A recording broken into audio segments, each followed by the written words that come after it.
Imagine losing everything you love in a single afternoon. Not slowly, not with warning. All of it gone before dinner. That's where our story begins today.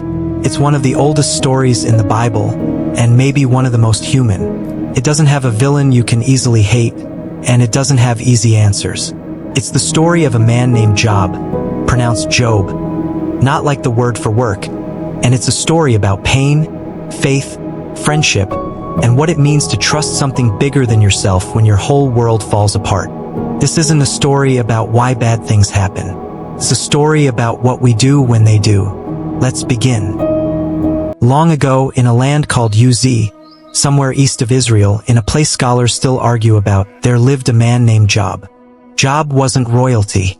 He wasn't a prophet or a priest. He was just a really, really good man. The Bible describes him as blameless and upright, someone who feared God and stayed far away from evil. Not perfect, nobody's perfect, but genuinely, consistently good. The kind of person who did the right thing even when nobody was watching. And Job was blessed, massively blessed. He had 7 sons and 3 daughters, 10 children who, remarkably, actually liked each other.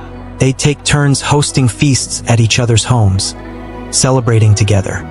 He had 7,000 sheep, 3,000 camels, 500 yoke of oxen, 500 donkeys, and more servants than most people could count. In the language of his time, Job wasn't just rich, he was the greatest man among all the people of the East. But here's what made Job different from a lot of wealthy people. Then or now, he didn't take any of it for granted. Every morning, Job would wake up early and offer sacrifices. Not just for himself, but for each of his 10 children, just in case one of them had sinned in their heart without even realizing it. That's how careful he was. That's how much he cared about staying right with God and looking out for the people he loved. Job had it all: family, wealth, health, respect, and he held it all with an open, grateful hand. And then, somewhere far beyond Job's sight, in a place no human could see, a conversation happened that would change everything. The Bible pulls back the curtain here in a way it rarely does. We're shown a scene in the heavenly realm, the sons of God, the angels presenting themselves before the Lord. And among them is a figure called the accuser, in Hebrew, Ha-Satan. This isn't necessarily the horned, red-skinned character from cartoons. Think of it more like a prosecutor, a tester, someone whose role is to question and challenge. God asks the accuser where he's been. The accuser says he's been roaming the earth, going back and forth across it. Then God asks something curious.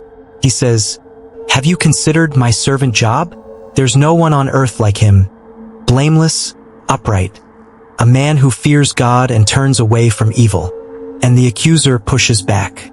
He says, essentially, "Of course Job is faithful, look at everything you've given him. You've built a wall of protection around him, his family, and everything he owns. You've blessed the work of his hands. Take it all away, and watch how fast his faithfulness disappears. Job doesn't love you, he loves what you give him." It's a serious accusation. It's asking, is goodness ever real? Or is it just self-interest wearing a nice mask? So God allows a test. He gives the accuser permission to take away everything Job has, his wealth, his servants, his children, with one condition. The accuser is not allowed to touch Job himself. Job has no idea any of this is happening. He doesn't hear this conversation. He doesn't get a warning.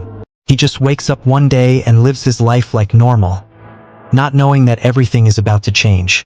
This is one of the hardest parts of the story to sit with. Job's suffering isn't punishment for something he did wrong. It's not cause and effect.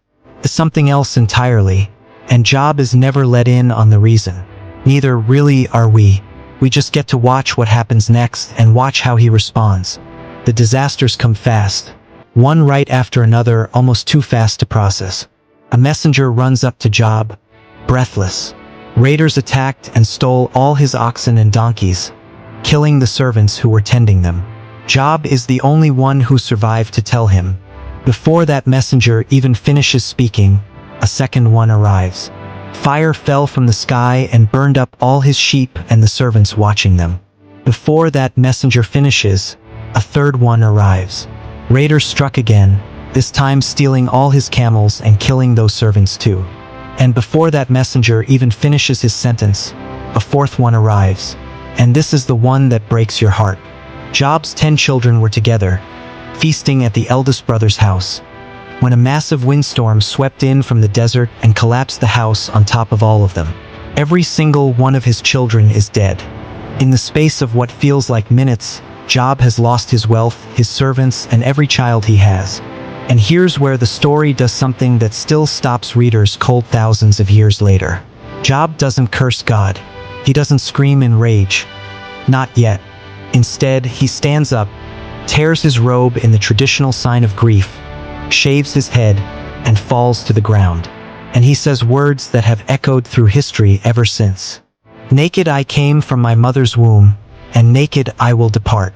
The Lord gave, and the Lord has taken away. May the name of the Lord be praised. Let that sit for a second. This isn't a man who doesn't feel pain. He tears his clothes, he shaves his head. These are physical acts of devastating grief.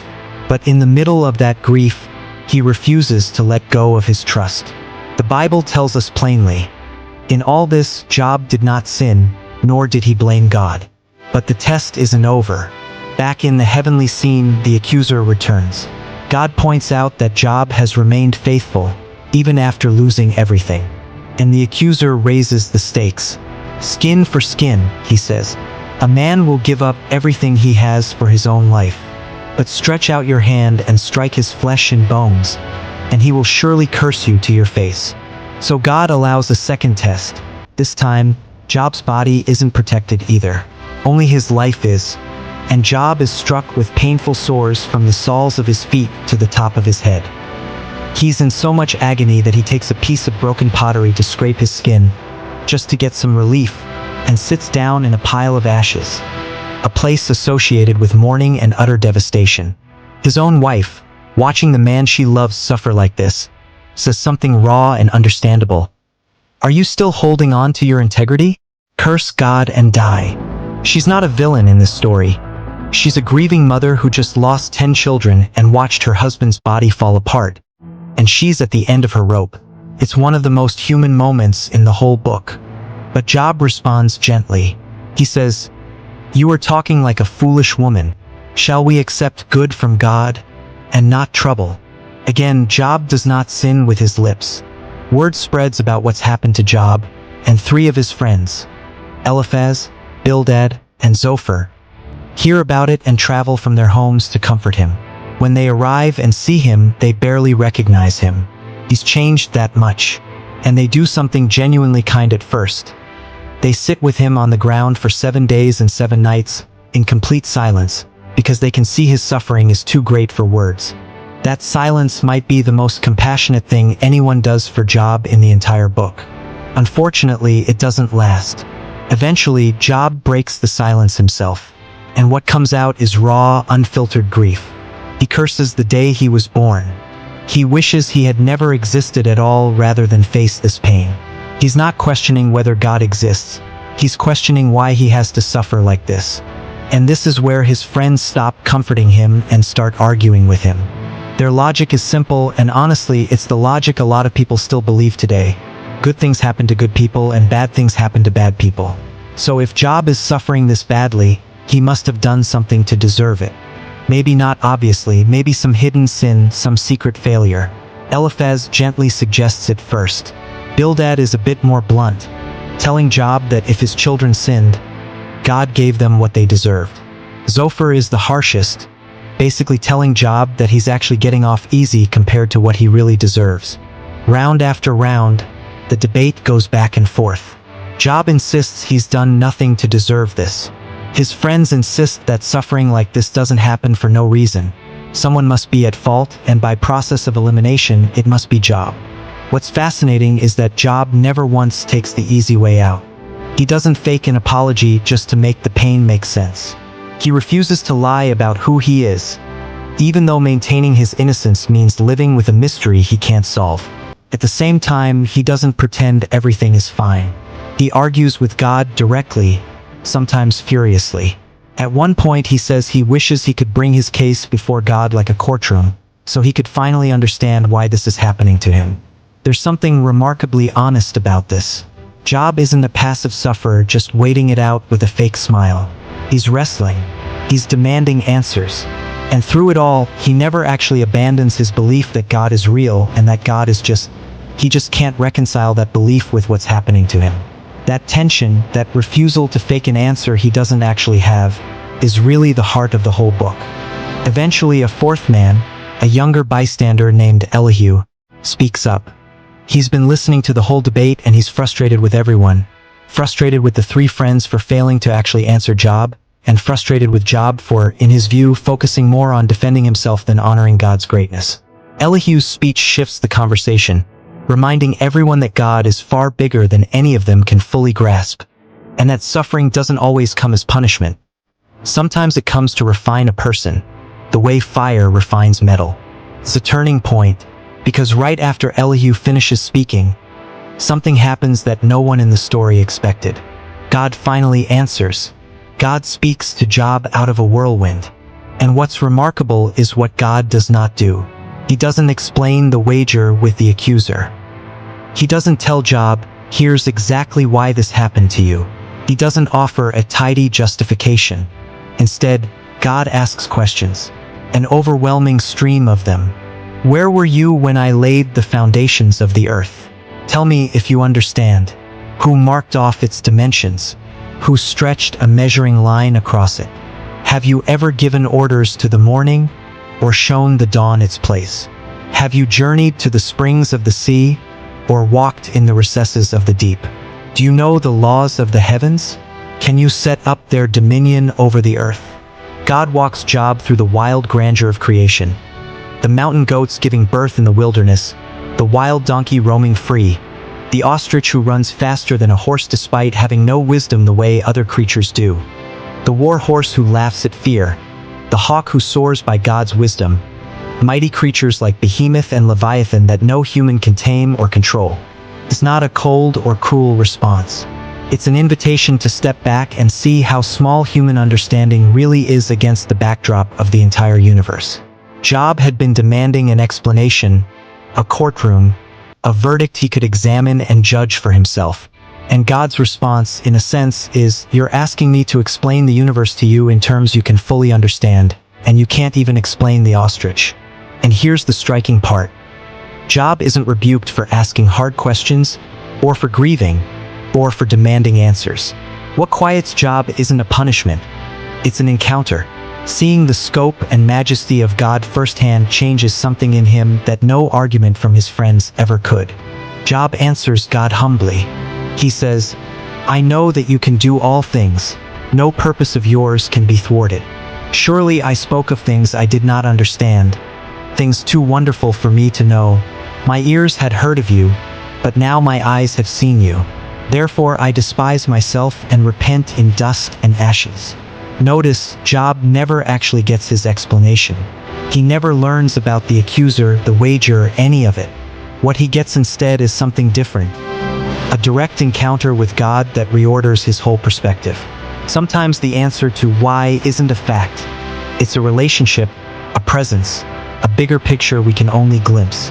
God then turns to Job's three friends, Eliphaz, Bildad, and Zophar, and this part might surprise you. God says he's angry with them, not with Job. Why?